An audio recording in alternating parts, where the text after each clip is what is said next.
আজকে আমরা মা বাবা ভাই বোন আত্মীয় স্বজন এগুলোর একটা পরিচয় আছে, কিন্তু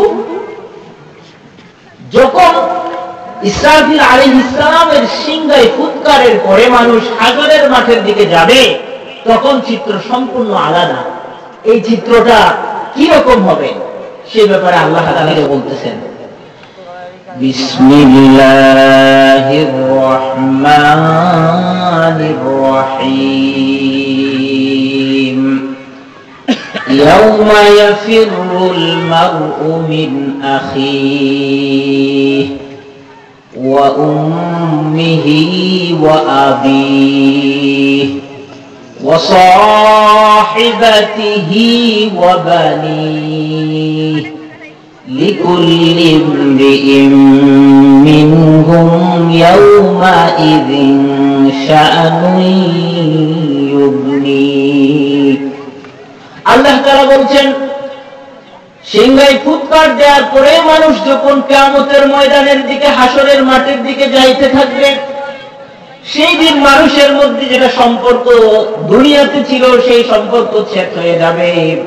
কেউ কারো সম্পর্কের উল্লেখ করবে না, কেউ কারো সম্পর্ককে স্বীকার করতে চাইবে না।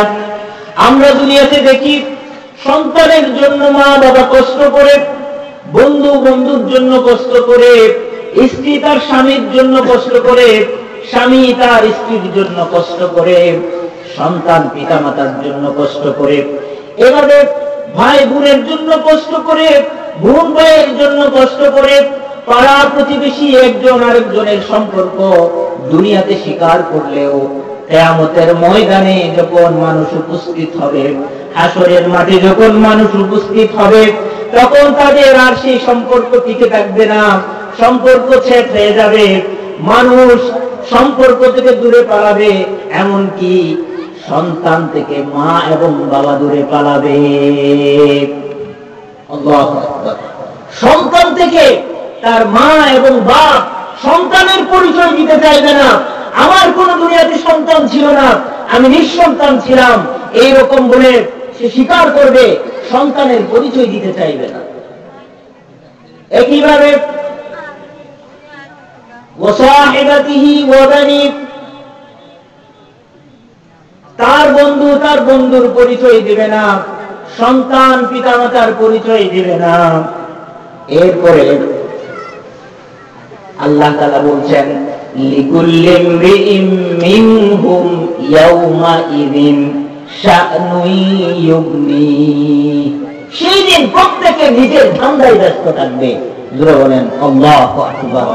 প্রত্যেকে নিজের ধান্দায় ব্যস্ত থাকবে। কে নিজেকে কিভাবে বাঁচাবে, আসন্ন মুসিবত থেকে, আসন্ন যে ধাপগুলো আছে সেগুলো সে অতিক্রম করে ফুলসিরাত পার হয়ে জান্নাত অথবা জাহান্নামে কিভাবে যাবে, সে জান্নাতে কিভাবে যাবে, সেটার জন্য সে ব্যস্ত থাকবে।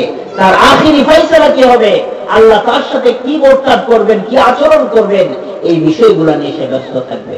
প্রিয় ভাইয়েরা আমার, সেজন্য আমাদেরকে, আমরা যদি সত্যিকারের বুদ্ধিমান হই, সত্যিকারের মানুষ যদি আমরা বলি, নিজেকে যদি চালাক ভাবি, তাহলে আমাদেরকে সেই মুহূর্তের জন্য প্রস্তুত করতে হবে।